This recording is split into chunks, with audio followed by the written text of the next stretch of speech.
people create communities like even within the United States. And I would say our country is just like so different from most of the world that it's I definitely don't want it to become like those other parts of the world. So I'm definitely okay with restricting people's ability to become citizens. But I'm with you. I'm literally saying that is my entire position. I'm saying make it extremely difficult because to become a citizen, because the way you radically shift a nation is if you just allow anybody to become a citizen. That doesn't exclude people from actually just coming in and working or educating themselves. Like it doesn't have to be mutually exclusive. I'm just simply saying don't allow those people to vote, because if you bring in 5 million Indians and then 5 million Indians vote for a fucking Indian, you basically get India in 30 years. And I'm saying I don't want America to be India, but I don't care if the Indians want to come in, because eventually they just have to assimilate, because no matter how hard they want to work or how much they want to bitch, either you like it or you don't, but you have no political power in the country, so you're completely irrelevant. You have no say. But that's kind of what Middle Eastern countries do. They basically, if you don't like it, you just get the fuck out. And if you have a problem obeying our laws, we'll throw you in jail and then deport you as soon as you get released. Well, Middle Eastern countries don't have like civil rights. So, I mean, I'm talking about you have full civil rights. Is that wrong? Is that wrong? Human beings require freedom in order to operate as a human being. Yes, of course it's wrong. I don't think it's necessarily wrong. I think that's a value judgment. Of course it's a value judgment. You're talking about a human being and the necessity of a human being to be free. It's a metaphysical requirement for a human being to be free. Sure, but I would probably argue that it's far safer, for example, to live in Qatar. You probably don't have to worry about criminals robbing you or people jumping you, your shit getting stolen, getting verbally harassed and stared down aggressively by men if you're a woman. You have no. You don't have it. You have basically. Like, obviously. Sure, but I would say I've talked to people who said they like that. They prefer the trade-off. Okay. To them, it's worth it. Okay. They have the luxury because of America. Okay. Nobody is saying, "Oh my God, like that really nice Saudi Arabian car." No, that doesn't happen. That happens everywhere else in the world. Does anybody say, "Oh my God, that amazing"? I know they have oil wealth. I get it. Yeah, that's it. They don't produce fuck. Sure, but I'm not talking about how they lack innovation. I'm talking about how. Yeah, I'm not talking about them lacking innovation. We all know that. Yeah, but what we're talking about is that now that they have the means to have a wealthy country because they have oil wealth, what is wrong with them wanting their?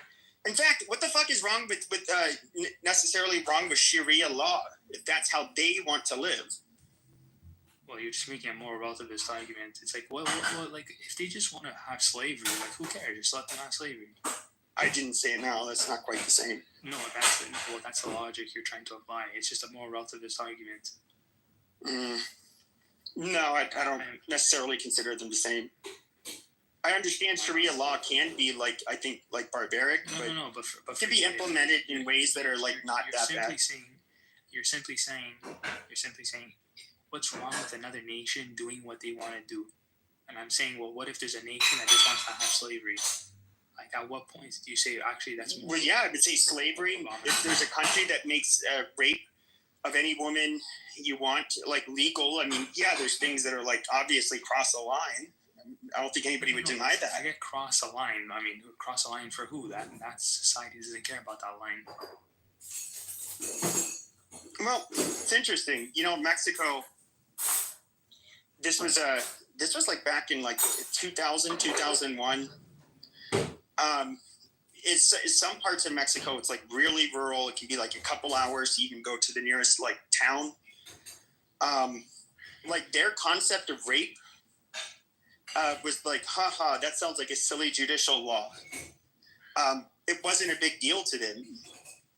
And the women, I guess, didn't feel that traumatized by it because there wasn't this stigma in this out in the middle of nowhere group of natives. I mean, in Sharia law, 4 men have to witness a woman get raped in order for it to be like considered rape. Mm-hmm. So I mean, well, would you blame somebody who lives in Qatar or UAE for saying, yeah, we don't have the freedoms like when I was studying in the university, or, at a university in America, but I prefer being able to live the way I live here.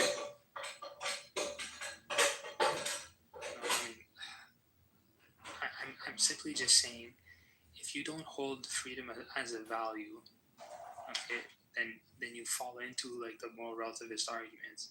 And like if I say like, why should I hold freedom as a value?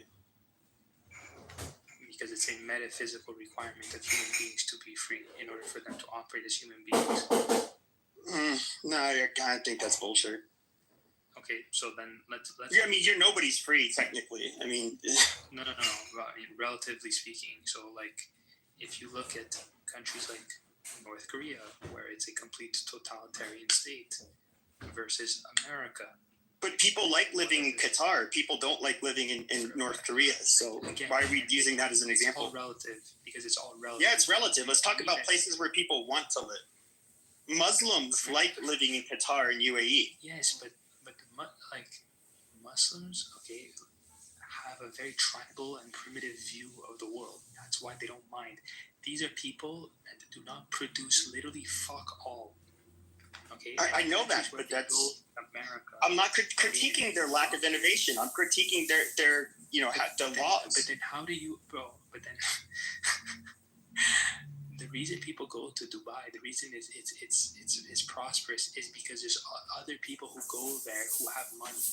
Okay, but those people have money because those people who actually produce something. Well, I do wonder though. What is maybe part of the problem with like Saudi Arabia is that since these people are born into money, can just have the shit they want. They can just buy it. Maybe that lack of it creates a lack of drive to want to be somebody that I don't know, innovates shit. I really don't have the answer, but I mean, look at the stuff that they invest in. I mean, I wouldn't even say that's the case. I'm simply saying, even if you're born into money and you inherit trillions of dollars, okay, that's just you. Like other people have to produce something of value as well, because right now what happens is like you don't have like an entire economy in these countries. Like if it's not for oil, these people are bankrupt. Okay, and I'm saying like if you remove that from America, you still have an economy. Yeah, but they have oil, so why does it matter? I mean, they're not going to go bankrupt, and at least anytime soon. I'm simply saying like if you have a population that doesn't produce anything for a value for other people, then like that's it. Like it's not like wealth just comes into a vacuum because you have oil. Like. But what does it matter? Because there is a demand for oil, and they so happen to have a lot of oil. I'm saying the conditions that they live in. They have a luxury because of the commodity that they sell to the planet. But I'm saying that if you remove that commodity, what do you think you have? You have a primitive society. And I'm saying if you take out oil out of America, you still have a civilized society. Okay. Like there's an economy, like you have rights, you have the ability to produce, to pursue other values, and you just don't have that in these other countries. Like you can't open up a strip club, you can't open up a fucking whatever unless the government approves it. Like countries that we know, that do that do not do well. That's my entire point. So I'm saying in order for human beings to operate as a human being, you have to be able to be free enough, relatively speaking, to be able to pursue the values you think are gonna achieve some sort of benefits to your life. And in Qatar, in Saudi, that is not the case.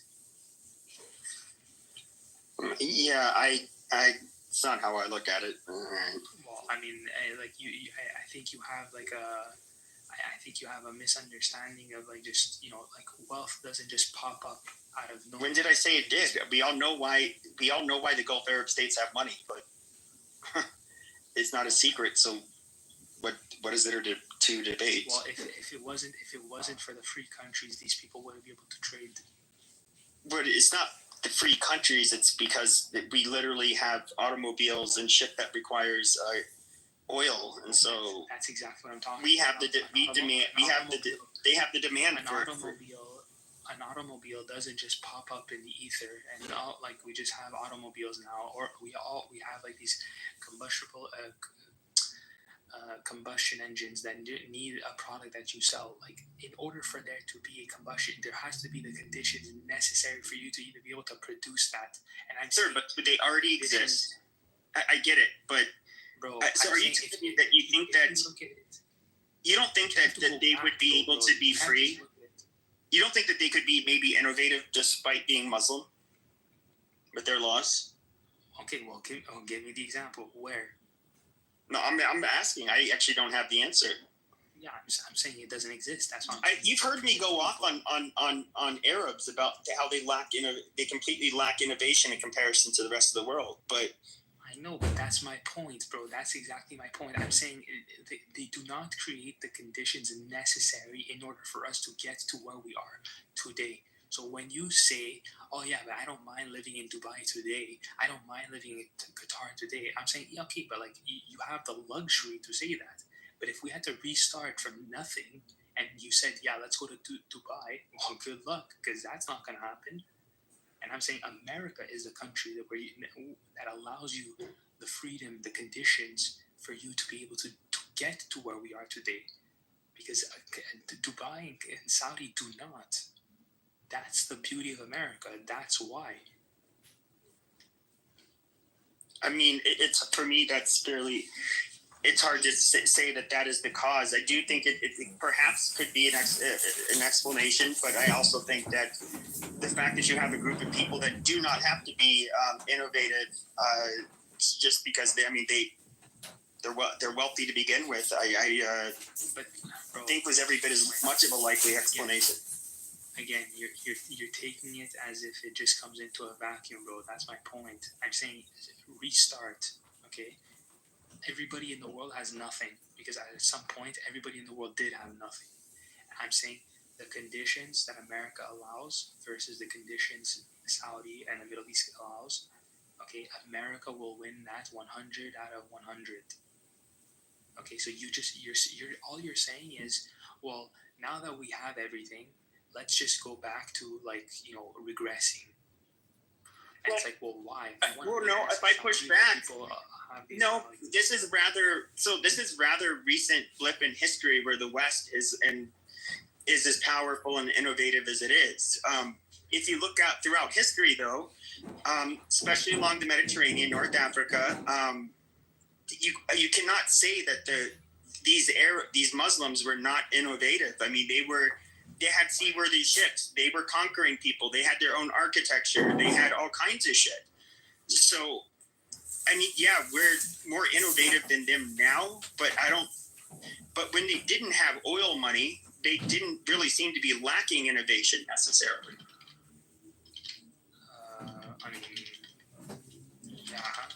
They had the Islamic Golden Age because they had Aristotle, and then once they dropped Aristotle, that was it. You have Islam today.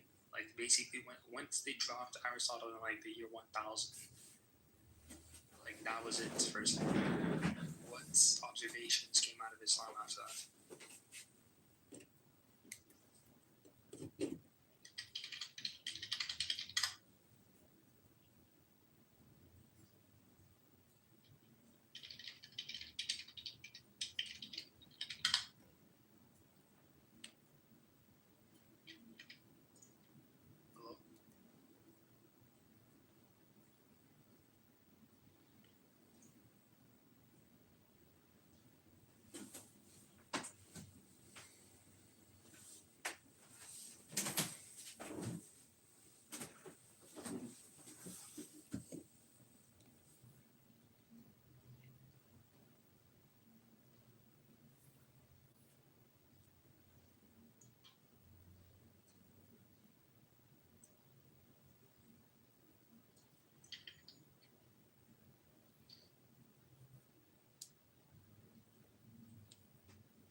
Wait, if you were detained at any Illinois juvenile detention facility, this is the money glitch that's getting former detainees.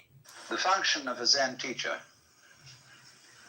is to put his students in all kinds of situations. You've got a drug and Where in the alcohol normal course of social person, a relations, person who's addicted to drugs and alcohol, who's trying by to asking have nonsensical a relationship with some by making chatbot, absurd remarks, and they're primarily trying to use it to. all ways of unhinging things, and above all,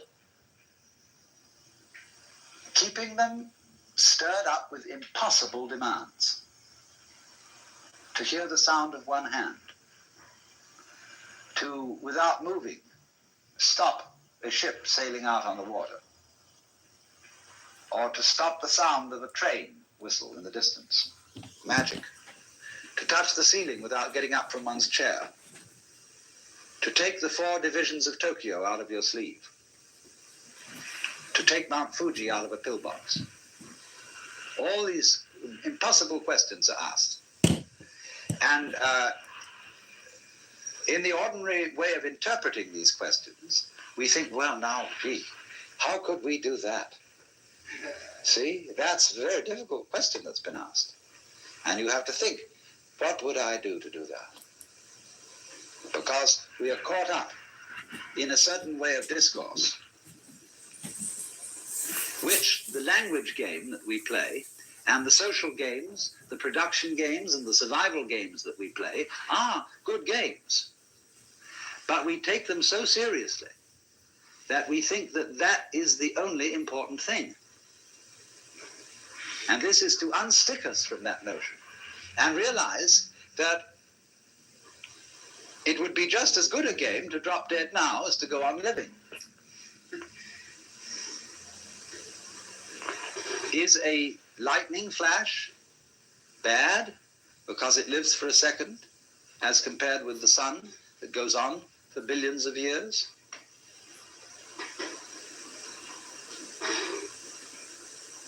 You can't make that sort of comparison because a world of lightning goes also with a world where there's a sun and vice versa. So long-lived creatures and short-lived creatures go together. That's the meaning of that saying. Flowering branches grow naturally, some short, some long. So this then is a scene in a Zen community where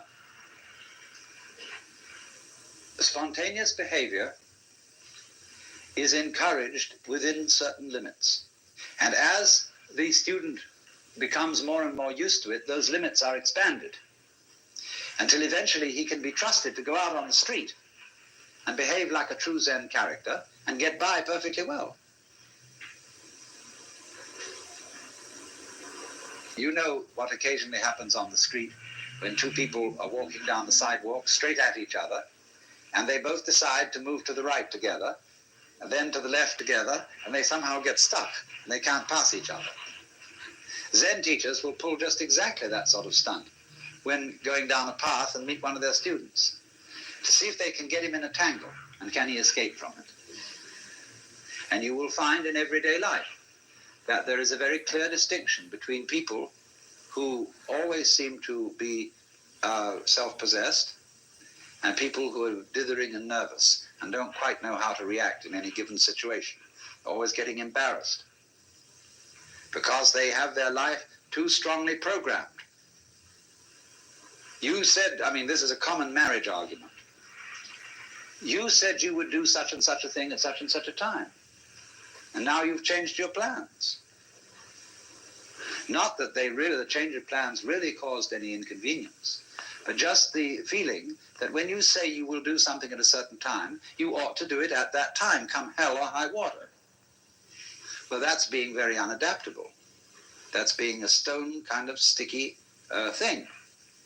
If it, after all, doesn't matter when we do it, and somebody is offended because the time has been changed, that's simply because they are attached to punctuality as a fetish.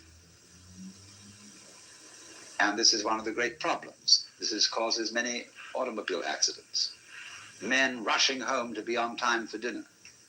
when they stayed late either working or they had to stop for a drink at some bar, or when the girl feels that she has to, if she has a fussy husband and she feels she has to have the dinner ready at exactly a certain moment, she ruins the cooking. You'd rather have a faithful wife and a bad cook. I hope I'm not treading on any toes.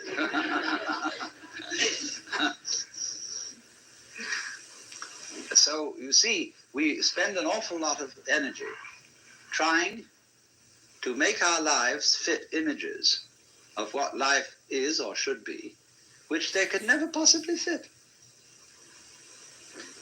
So, Zen practice is in getting rid of these images. But it's so explosive socially to do that. And it so worries people.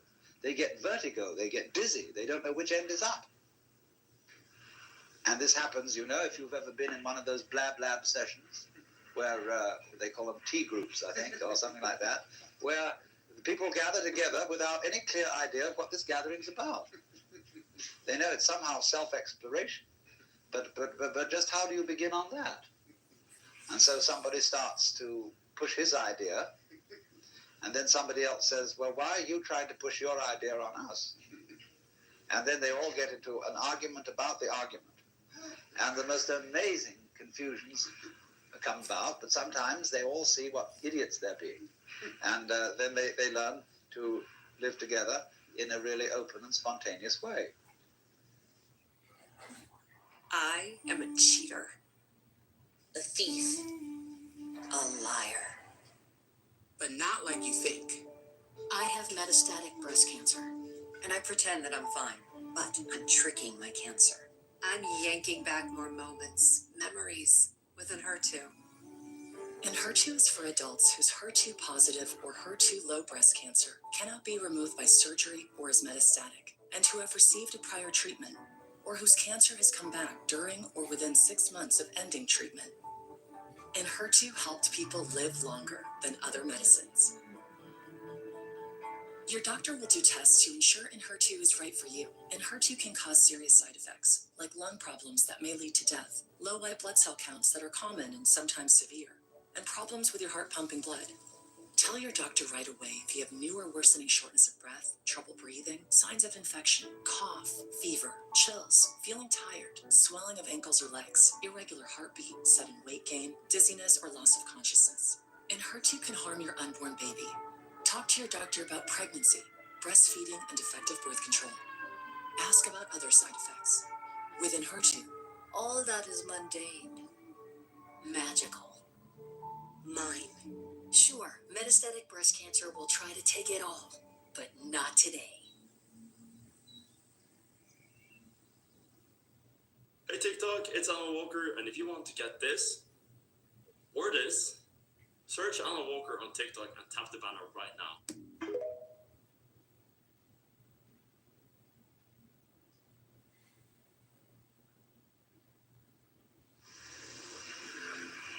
There was a very interesting dinner party once where the Zen master was present, and there was a geisha girl who served so beautifully and had such style that he suspected she must have some Zen training. And after a while, when she paused to fill his sake cup, he bowed to her and said, I'd like to give you a present. And she said, I would be most honored. And he took the iron chopsticks that are used for the hibachi, the charcoal brazier, moving the charcoal around. He picked up a piece of red-hot charcoal and gave it to her.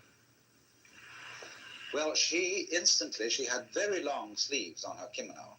She whirled the sleeves round her hands and took the hot charcoal, withdrew to the kitchen, dumped it, and changed her kimono because it was burnt through.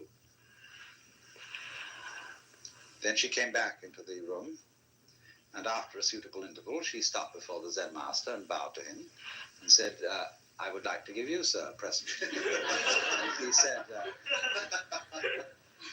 I would be very much honored. Of course, he was wearing a kimono, something like this. And so she picked up a piece of coal and offered it to him.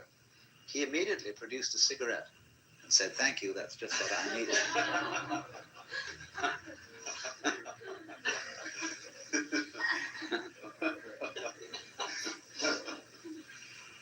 Now, you know, in the same way that we have this in our culture, certain people who are comedians,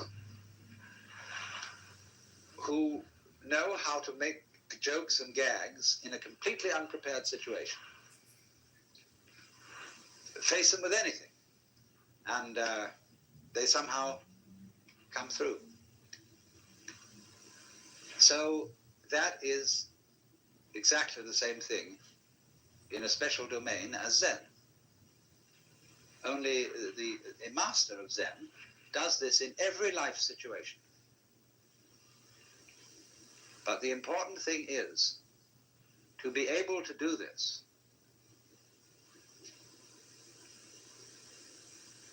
This is the secret. You must remember, you can't make a mistake. Now, that's a very difficult thing to do. Because from childhood up, we have had to conform to a certain social game. And if you're going to conform to this game, you can make mistakes or not make mistakes. So this thing has gone into us all the time. You must do the right thing. There's certain conduct appropriate here, there's certain conduct appropriate there. And that sticks in us and gives us a double self all our lives long because we never grow up. Do you realize that the whole of life plays a game, which is a childhood game? There are three kinds of people: top people, middle people, and bottom people. And there can't be any middle people unless there are bottom people and top people. There can't be any top people unless there are middle and bottom people. And so it goes. And everybody's trying to be in a top set. Well, if they're going to be there, there's got to be someone in the bottom set. And the people who do the right thing and the people who do the wrong thing. Here in Sausalito, we have this very, very plainly.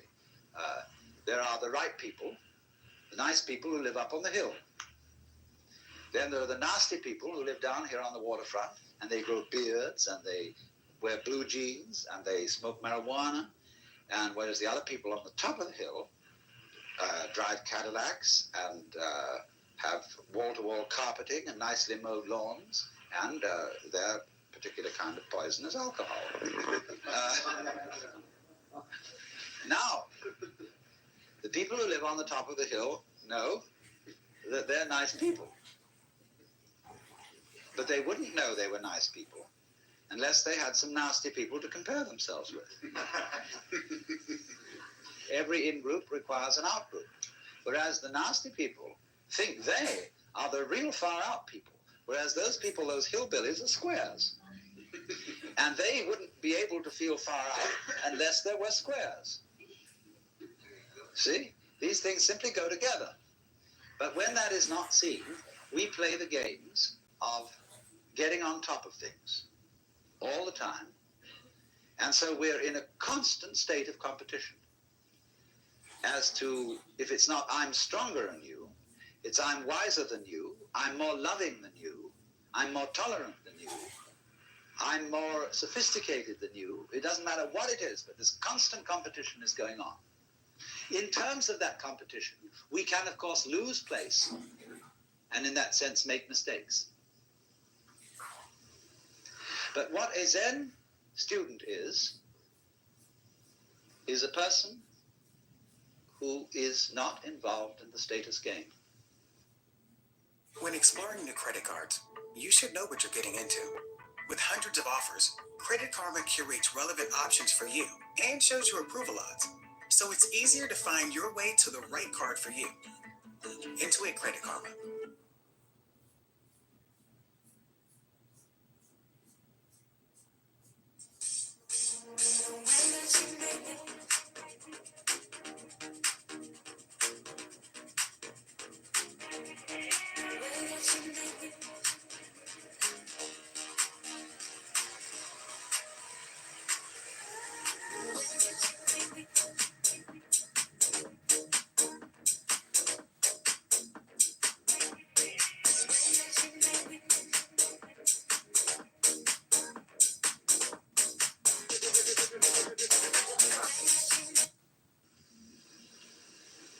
That's the real meaning of a monk.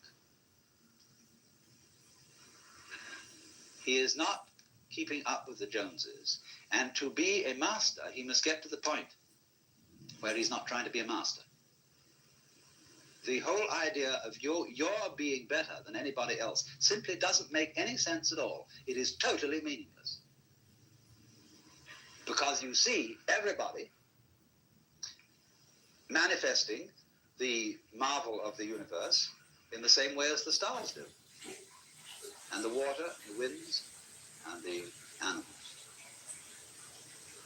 And you see them all as being in their right places and not being able really to make mistakes, although they may think they're making mistakes or not making mistakes, and playing all these competitive games. But that's their game. Now, I only say, if that game begins to bore you, and it begins to trouble you and give you ulcers and all kinds of things, then you raise the problem of getting out of it. And therefore you start to become interested in things like Zen. That is simply a symptom of your growing in a certain direction, where you are tired of playing a certain kind of game. You are as naturally flowing in another direction as if a tree were putting out a new branch. So because you say, oh, well, we people are interested in higher things, you see, that depends still on the differentiation of rank between the superior and the inferior people. But when you begin to see through that and grow out of that, you don't think anymore of this superior and inferior classification. You don't think we are spiritual people who attend to higher things as distinct from these morons who are only interested in beer and television. The trouble with the human being is, like the trouble with certain animals, like the dinosaur, who evolved to the point where he was so big that he had to have two brains, a higher self in the head and a lower self in the rump. And the difficulty was to get these two brains coordinated. But we have exactly the same trouble. And we are suffering from a kind of jitters that comes from being two-brained. Now, you see, I'm not saying that that jitters is bad. It's a potential step in evolution and an opportunity of growth. But remember, in the process of growth, the oak is not better than the acorn. Because what does it do? It produces acorns. Or you could say, just like I sometimes love to say, that a chicken is one egg's way of becoming others. So an oak is an acorn's way of becoming other acorns. Where is the point of superiority? The first verse of that poem I just quoted, the flowering branches grow naturally, some short, some long. The first verse is, in the landscape of spring, there is nothing superior and nothing inferior. The flowering branches are naturally, some short, some long. So that's the point of view of being an outcast, in the sense of being outside the taking seriously of being involved in the social game, and therefore being threatened by making mistakes, of doing the wrong thing. That is to say, of carrying into adult life one's childhood conditioning, where somebody is constantly yammering at you to play the game. So therefore, the preachers and the teachers take the same attitude towards their adult congregations that parents take to children, and lecture them and tell them what they should do. And judges in courts feel also entitled to give people lectures because they say those criminal types haven't grown up, but neither have the judges. It takes two to make a quarrel. So one can begin to think in a new way, in the polarity thinking, instead of being stuck with the competitive thinking of the good guys and the bad guys, the cops and the robbers, the capitalists and the communists, all these things, which are simply childishness.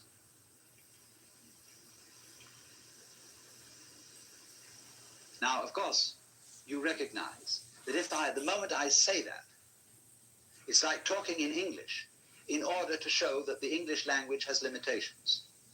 And I am talking in a language that seems competitive to show that the competitive game has limitations. As if I were saying to all you cats here, look, I have something to tell you that is, and if you get this, you'll be in a better position than you were before you heard it. But I cannot speak to this group or this society or this language-speaking culture without using the language, the gestures, the customs, etc. that you have. Not everything in Silicon Valley or any industry or life for that matter need be portrayed as home runs or strikeouts, success or failure. It's so ridiculous that it's portrayed that way, but it's what sells newspapers, so it's what you read about. The most successful people I know are divorced, and they tell me it wasn't worth it. Don't do it. Don't sacrifice your families. Hold your children up high as your greatest inventions, because they are. I invented something that many of you use every day. You don't know it. It's buried in the enterprise, but I know it, and I know how it feels. And I'll tell you, it doesn't compare to every day holding that one's happy and healthy little hand. And by the way, don't step on anyone's neck to advance your cause. Don't sue anyone and try not to get sued. You'll sleep better at night. I've never been a party to a lawsuit in my technology career, and amen to that. My wife and I don't put work before our daughter or each other. Engineers in my company with similar families and I have been together most of our careers. We don't waste time commuting to offices. We don't have each other over for dinner. We don't have holiday parties. We get it done, and then we see our families. The Union of Concerned Scientists just forecasted that nearly 4,400 homes in Marin County alone are going to be completely underwater in less than 30 years due to sea level rise. So my generation, your generation, we're going to have to do something. For now, I keep searching for ideas, like taking our daughter to school on an electric tandem bicycle. We count the idling cars as we pass in traffic. We wave to them. They used to wave to us, but we're getting a little annoying now, so they kind of just, But it's something. It's something that we can do. Maybe you'll have an idea about attacking global warming, or maybe you'll have an idea about attacking poverty, or maybe you'll have an idea about attacking truth in news reporting. Maybe you'll do none of those things, but maybe you'll speak from your heart authentically in front of the person that you're going to marry, and maybe you'll be inspiring. In an increasingly unrecognizable world, my career trajectory should be recognizable to you. This means you can do what I've done. You can have this life. You can be happy in your career and your family. And if you want the world to know your name, well, then I applaud you. I really do. The world needs you. And I'll wish you every success. If you're willing to sacrifice it all, bet it all, blow out the curve, just remember my name as your backup plan. Do not go where the path may lead. Go instead where there is no path, and leave a trail.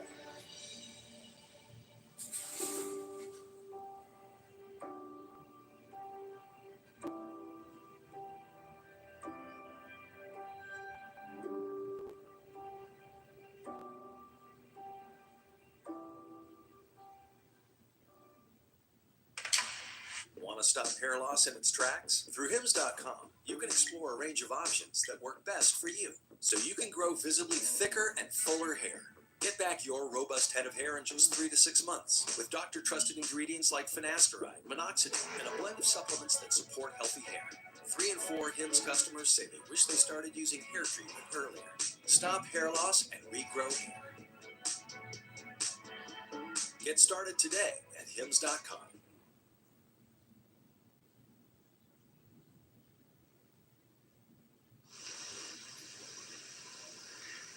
the Zen masters try to get around this by doing things suddenly that people just don't get. Well, what is this? Therefore, that is the reason why, this is the real reason why, Zen cannot be explained. You have to make, as it were, a jump from the valuation game of better people and worse people, in groups and out groups. And you can only make it by seeing that they all are mutually interdependent. So if we take this situation, let's say I would be talking to you and saying, look, I have some very special thing that you've got to take notice of. Therefore, I am the in-group, and I'm the teacher, and you are the out-group. I know perfectly well that I cannot be the teacher unless you come here. And so that my status and my position is totally dependent on you. It isn't something you see, therefore, I have first, and then you get. These things arise mutually. So if you wouldn't come, I wouldn't talk. I wouldn't know what to say. Because I borrowed your language. So that is the insight that things go together. Then, when you see that and aren't in competition, then you don't make a mistake, because you don't dither. When I first learned the piano and played these wretched scales, the teacher beside me had a pencil in her hand, and she hit my fingers every time I made a wrong note. Consequent was I never learned to read music, because I hesitated too long to play the note on time. Because I was always, is this pencil going to land? See? And that gets built into your psyche. And so people are always, although they're adults and nobody is clubbing them around and screaming at them any longer, they hear the echoes of that screaming mama or that bombinating papa in the back of their heads all their life long. And so they adopt the same attitudes to their own children, and the fast continues. Because there is no, I don't say that you shouldn't lay down the law to children if you want them to play the social game. But if you lay down the law to your children, you must make provision later in life for them to be liberated, to go through a process of curing them from the bad effects of education. But you can't do that unless you too grow up, see? As we grow up. Says I, including myself.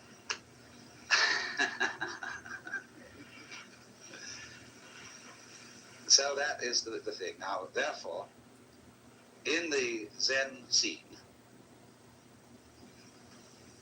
you would think that the master, as we know him and as we read about him, is an extremely authoritarian figure. That's the way he deliberately comes on at the beginning.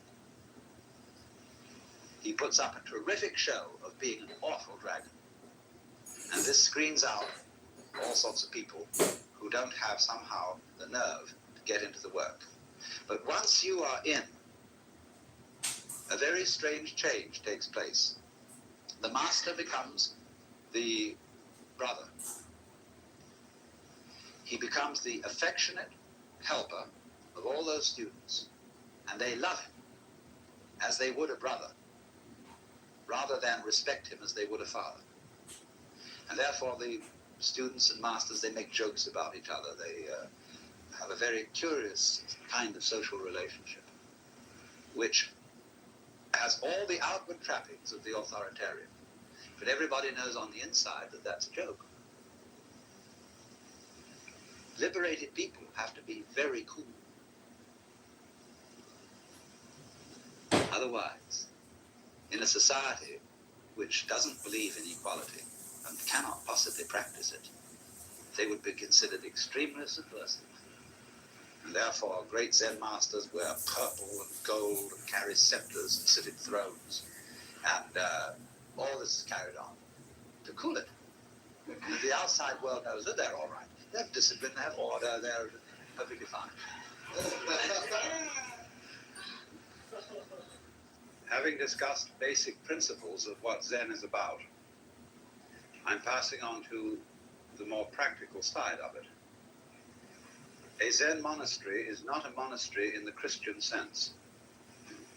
It's more like a theological seminary, except that it practices more than it teaches. Hey TikTok, it's Alan Walker, and if you want to get this or this, search Alan Walker on TikTok and tap the banner right now.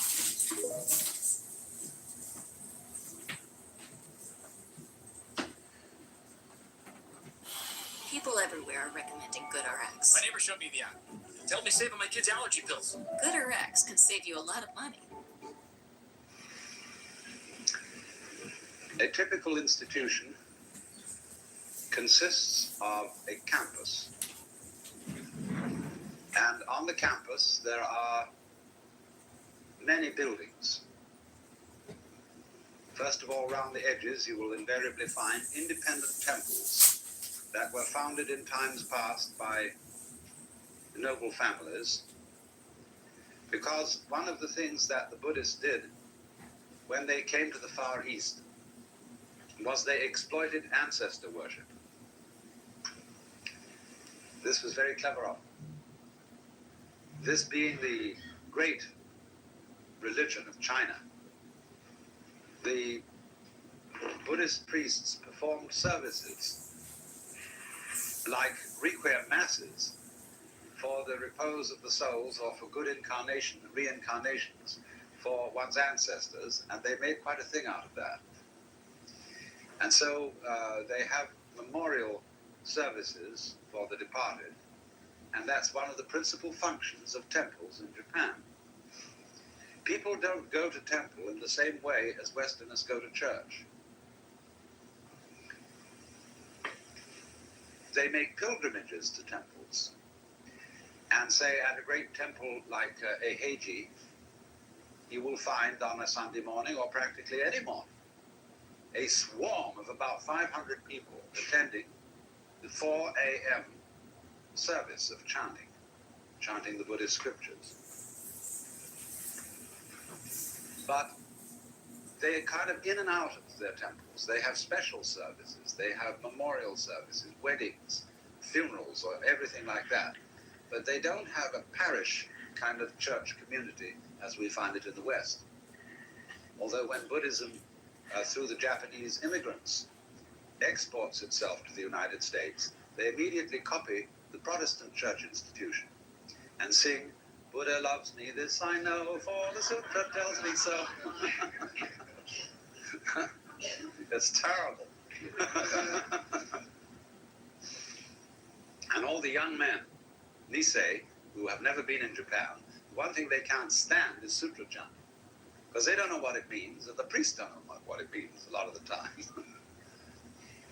And but it's beautiful to listen to, and they haven't got an educated Western ear yet to appreciate that kind of Oriental music.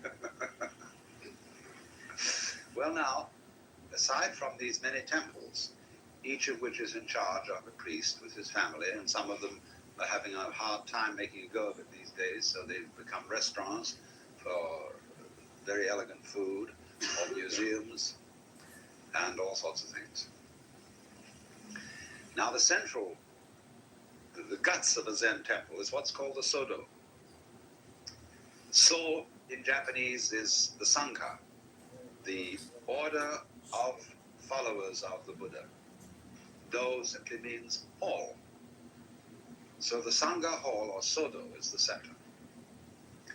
And this consists of a number of rooms, but the main one, the actual Sodo itself, is a large, long, spacious room with platforms on either side and a wide passage down the center. The platforms are 6 feet wide, and each contains a number of tatami mats, which are measure 6 by 3. And every monk is assigned to a mat. And Did you in probably on a heard shelf, as a child, "Fool me once, shame on you"? fooled me twice. Shame on me. How many times has the West been fooled by these terrorists? Agreed. And, I do agree that it's a great idea to have this run by the Congress, because I do like the idea that the Congress, when we started this country, the Congress had all the power really, and very little was given to George Washington. And by his request, by the way. That's right. American Cincinnatus, right? He did not go after power. But anyway, the point. So I do think, having congressional Congress okay it I think is important. And I have a practical question.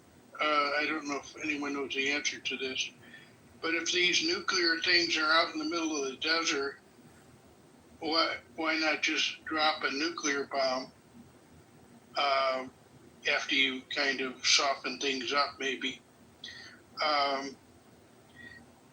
Since there aren't very many people there that are going to be harmed. Just infrastructure, nuclear infrastructure. So Dominic makes a very important point that I would like to echo in the chat, which is linked above. Did JFK request congressional approval for the naval blockade of Cuba? No. President John F. Kennedy did not get formal congressional approval before implementing the naval blockade of Cuba during the Cuban Missile Crisis in October 1962. What did Kennedy do instead? Dominic writes, he informed Congress, but he acted unilaterally as commander-in-chief. But see, he did talk to Congress. And most members of Congress, Dominic points out, publicly supported the president. And he writes that the moment became a precedent for unilateral executive military action used by later presidents. But he's not, this president, discussing any of this with Congress. I don't think he needs the consent of Congress, but he needs the informal consent, I guess, of Congress. And Anson, by the way, agrees in the chat with Dominic's point. Thank you, Les. Well, can I just say one more thing? Sure. And so we have to look at what the alternative is. If they have a bomb, then Iran is a much bigger problem to everybody, including the people in Iran. And if we're trying to get the Middle East stabilized, a nuclear armed Iran is the opposite of that. Thank you, Les. We'll now go to David. Gary, I think there's a lot of conundrums here that we're facing as a country, and with regard to Trump's leadership, with regard to the way he's been hemmed in to tacitly give support to Netanyahu, while at the same time pandering to the base, to the Tucker Carlsons of the world. But I thought Tucker brought up some interesting points, Gary, and that was highlighting the fact that Ted Cruz did not have a whole lot of command, not just of the population of Iran, but their ethnic makeup. Not just them being a Muslim Persian country, but the other cultures that also exist in a place of 90 million people. And that's important to understand because from a standpoint of the language and the way the rhetoric that's being bantered about, it resonates and has similarities to the run-up to the Iraq War. And we saw how, George W. Bush spoke about this big threat, this massive threat to our security. He put Colin Powell front and center, taking this story to the UN. And we saw the disastrous outcome of that campaign. And so are we also entering into a very similar, are they setting a trap to enter into a Gulf War II here with regard to a country to be more radicalized, get the support of the other aspects of the Middle East. So, I think it's important, as much as I'm not a big MAGA supporter, I think their voice is very important with regard to checking Trump's ability to throw us into something that could have very protracted and massive consequences, not just to the loss of life to the Iranian people and the potential further destruction, or further, not destruction, but damage to the Israeli people in their country, but also to the possible displacement of Iranians, causing massive refugee situations that we've seen in the Syrian campaigns. We're seeing, obviously, the fact that there may not be the ability to do a regime change, the likes of which the Iranian people deserve. And again, I'm no fan of this regime either, Gary. This is a regime that's repressed its people, that's looted its economy, with the backroom deals with China, the shadow economy that exists there. And so there's a whole lot of reasons why this has to happen. But I think the ultimate campaign would be another potential Iraq 2.0 if we don't get it right. So those are some of my talking points on that front. I mean, at the same time, we're seeing Trump call out his Tassie Gabbard, saying that Iran's not necessarily close to having a nuke. So the messaging and the talking points are kind of all over the map. That's not good for the cohesion of a big decision like this. So, I just think we need to really take a step back. I know we're already en route there on some level with regard to the massive deployment. So maybe we're sort of playing a game of wait and see here. But yes, I'd like nothing more than to see the regime toppled. The Middle East should be a lot safer with one less state actor with a nuclear weapon. But keep in mind, Gary, that a lot of these countries like Iran, North Korea, and even Pakistan, who obtained a nuclear weapon in the early 70s as a byproduct of what India did in terms of their nuclear campaign, these countries feel they're in desperate throes to secure themselves by any means necessary, because they can't compete with conventional warfare, the likes of which Israel just demonstrated, the likes of how we've demonstrated our campaigns in Gulf War I, not necessarily Gulf War II to some extent. But yeah, these countries don't have a way to resist. This is an allied military response to their sovereignty. So I don't think that ever goes away here, particularly if we destabilize Iran in such a way that it creates a more reactionary response to what it is we're attempting to do here. So those are my talking points today, and I hope it made some sense. Thank you. Making one's point by embarrassing a person who you have invited onto your platform is not the proper way of making your point. Make your point through argumentation, but not by ridiculing a U.S. senator or anyone for that matter.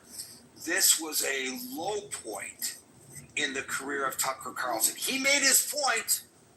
He made his point that the senator doesn't know the population of Iran. And therefore, anything that the president might have to say, the senator might have to say, can be discounted, because he just proved that the senator is incompetent, and his point of view on this matter must be discarded. It's sort of like Detective Furman.